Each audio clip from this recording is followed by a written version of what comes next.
Hello students, জ্ঞানজ্যোতি coaching সেন্টারের পক্ষ থেকে তোমাদের আরেকবার স্বাগত জানাই।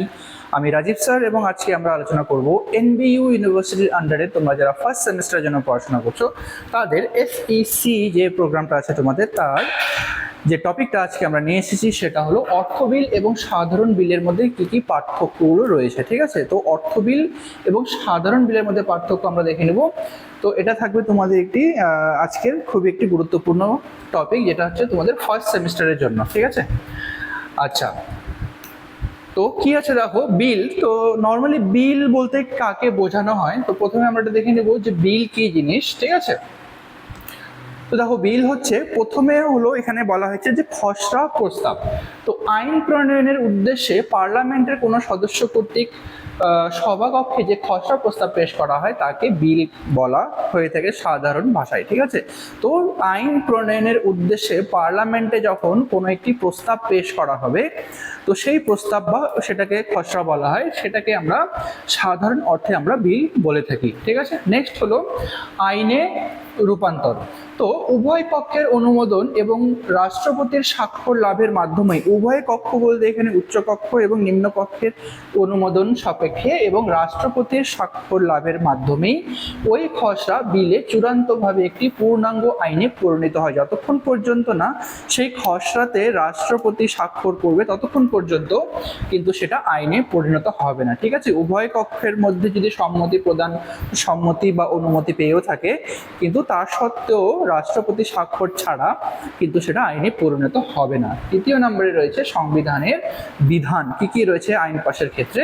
তো ভারতের সংবিধানের 107 থেকে 112 নম্বর ধারায় পার্লামেন্টের আইন পাশের বিস্তারিত পদ্ধতি এবং নিয়মাবলী বর্ণিত রয়েছে। 107 থেকে 122 নম্বর যে ধারাগুলো রয়েছে সেখানে আইন পাশের যতগুলো পদ্ধতি রয়েছে সমস্ত পদ্ধতি সম্পর্কে বিস্তারিতভাবে আলোচনা করা হয়েছে। ঠিক আছে, নেক্সটের আছে আমাদের যে বিলের শ্রেণী বিভাগ, কি কি ধরনের বিল হতে পারে, তো আমরা সেটা দেখে নেব। প্রথমে রয়েছে যে সরকারি বিল। ঠিক আছে, বা গভর্নমেন্ট বিল কি রয়েছে দেখো, সরকারের কোনো মন্ত্রী পার্লামেন্টে যে বিল উত্থাপন করে তাকে সরকারি বিল বলা হয়। তো সরকার দ্বারা যেই বিলটা পার্লামেন্টে উত্থাপিত করা হয় তাকেই আমরা সরকারি বিল বলবো।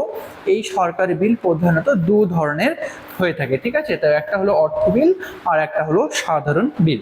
অর্থ বিল বলতে যে আর্থিক লেনদেন এবং কর সংক্রান্ত যতগুলো বিষয় যে বিলে বা যে খসড়ার মধ্যে লিখিত থাকে বা উপস্থাপিত করা হয় সেটাকে আমরা অর্থ বিল বলবো।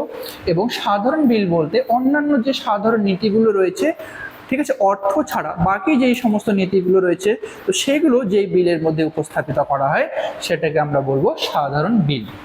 নেক্সট হলো বেসরকারি বিল। তো প্রথম যেটা আমরা দেখলাম এটা হচ্ছে সরকারি বিল এবং দ্বিতীয় নম্বরে রয়েছে বেসরকারি বিল। বেসরকারি বিল হচ্ছে মন্ত্রী ছাড়া পার্লামেন্টের অন্য কোনো সাধারণ সদস্য, সেটা বিরোধী দলের শাসকও হতে পারে। ঠিক আছে, তো তাদের দ্বারা যদি উত্থাপিত বিলকে বেসরকারি বিল বলা হয়। ঠিক আছে, মন্ত্রী ছাড়া পার্লামেন্টের বাকি সদস্যের দ্বারা, যেটা বিরোধী বা শাসক দলের ব্যাক বেঞ্চার্সদের মধ্যেও সদস্য হতে পারে, তো সেই তাদের দ্বারা যদি কোনো বিলকে উত্থাপিত করা হয় পার্লামেন্টে তাকে আমরা বলবো এই বেসরকারি বিল।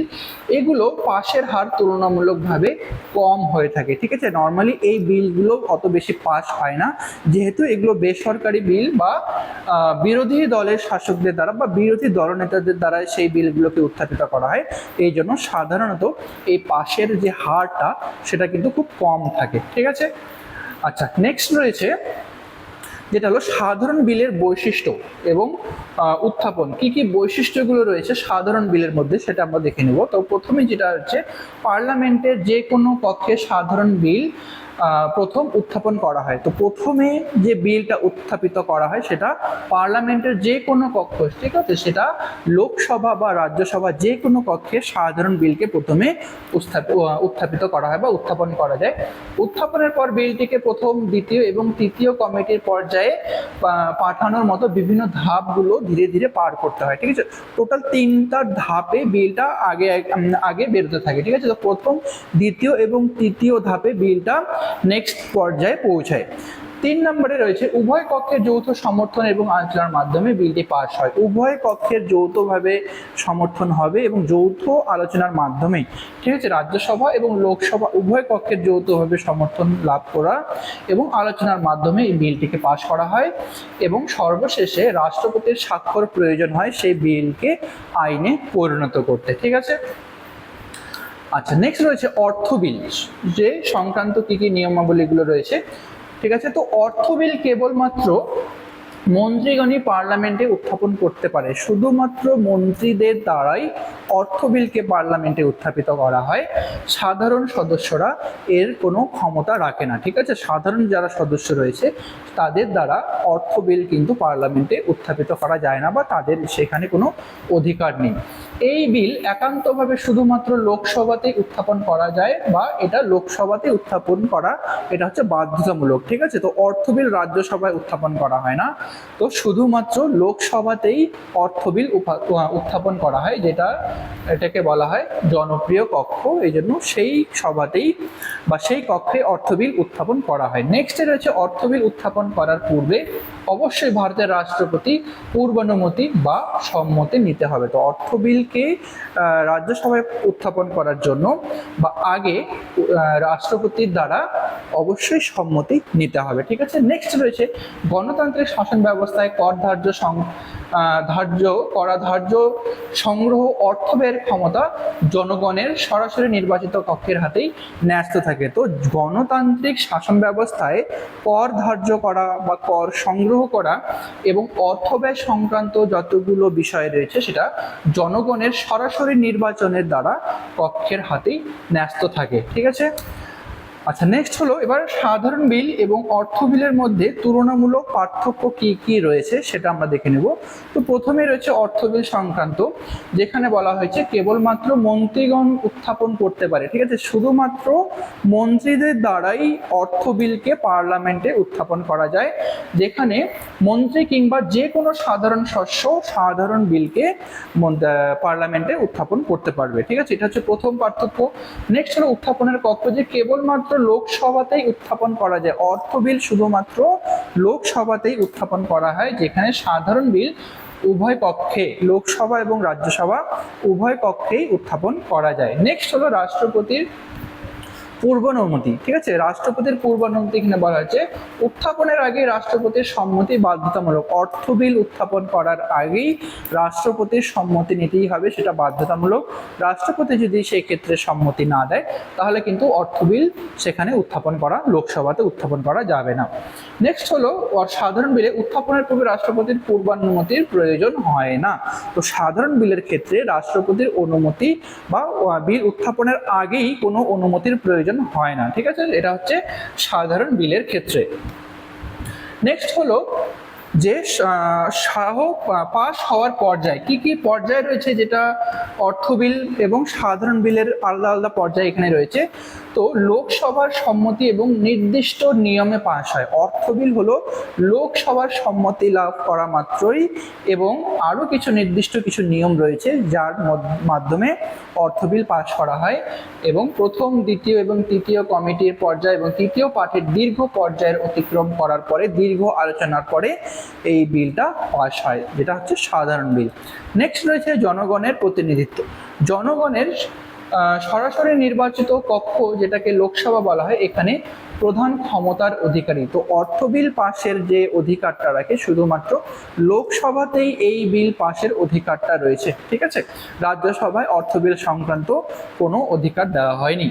আর সাধারণ বিল উভয় কক্ষেই সমান মতামতের গুরুত্ব থাকে। তো অর্থ বিল ছাড়া সাধারণ বিল যেটা রয়েছে সেটা রাজ্যসভা এবং লোকসভা উভয় কক্ষেরই কিন্তু সম্মতি প্রয়োজন হয়ে থাকে, যেখানে অর্থ বিল শুধুমাত্র লোকসভাতেই উত্থাপন করা হয় এবং শুধুমাত্র লোকসভার সম্মতি সাপেক্ষেই এই বিল পাস হয়ে থাকে। আচ্ছা, নেক্সট হলো অর্থ বিলের গুরুত্ব কি রয়েছে আমরা দেখে নিব। যে রাষ্ট্রের আর্থিক শৃঙ্খলা বজায় রাখতে, ঠিক আছে, যে কোনো রাষ্ট্রের আর্থিক যে শৃঙ্খলা সেই শৃঙ্খলাটিকে বজায় রাখতে, কর নীতি নির্ধারণ করতে এবং বাজেট সংক্রান্ত বিষয়ে অর্থ বিল অত্যন্ত গুরুত্বপূর্ণ যেটা অত্যন্ত দ্রুত এবং সুনির্দিষ্ট নিয়মে লোকসভায় পাস হয়। তো অর্থ বিল যেটা রয়েছে সেটা হচ্ছে রাষ্ট্রের যে অর্থনৈতিক রয়েছে, ঠিক আছে, এবং শৃঙ্খলা, তো আর্থিক শৃঙ্খলাকে বজায় রাখার জন্য, কর নীতি নির্ধারণ করার জন্য এবং বাজেট সংক্রান্ত যতগুলো বিষয় রয়েছে তার জন্য অর্থ বিল খুবই গুরুত্বপূর্ণ, ঠিক আছে। এবং সাধারণ বিলের গুরুত্ব রয়েছে দেশের সাধারণ সমাজ কল্যাণ, শাসনতান্ত্রিক এবং বিভিন্ন মৌলিক নীতি এবং আইন পরিবর্তনের জন্য সাধারণ বিল এটা হচ্ছে অপরিসীম ভূমিকা পালন করে থাকে।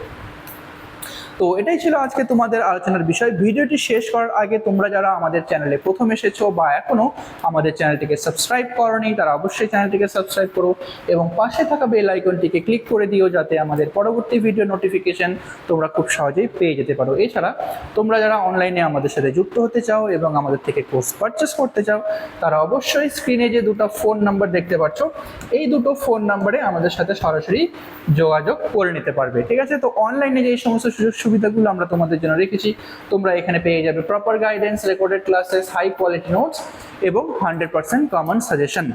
মেজর স্টুডেন্টদের জন্য পুরো সেমিস্টারের কোর্স ফি রাখা হয়েছে অল সাবজেক্টের জন্য শুধুমাত্র 1299 এবং মাইনর স্টুডেন্টদের জন্য শুধুমাত্র 699। এছাড়া গুগল প্লে স্টোরে আমাদের একটা অ্যাপ্লিকেশন রয়েছে যেই অ্যাপ্লিকেশনের নাম হলো পিস্টিকল এডুকেশন। তো এই অ্যাপ্লিকেশনটা ডাউনলোড করেও তোমরা আমাদের সাথে যুক্ত হতে পারবে এবং অ্যাপ্লিকেশনে থাকা যে বিভিন্ন কোর্সগুলো রয়েছে সেগুলোর অ্যাক্সেস গ্রহণ করতে পারো, ঠিক আছে। তো আজকের আলোচনার পর্ব এতটাই, দেখা হবে পরবর্তী ভিডিওতে নতুন কোনো টপিক নিয়ে। ততক্ষণ পর্যন্ত ভালো থেকো, সুস্থ থেকো।